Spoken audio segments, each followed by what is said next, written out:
ఏది ఆ క్షణం, ఏది ఆగతం, నామది వెతుకుతున్నది.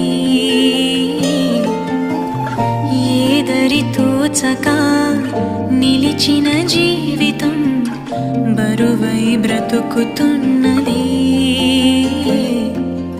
అనలేని మనసేమో లోపల ఆవేదనవుతున్న వేళ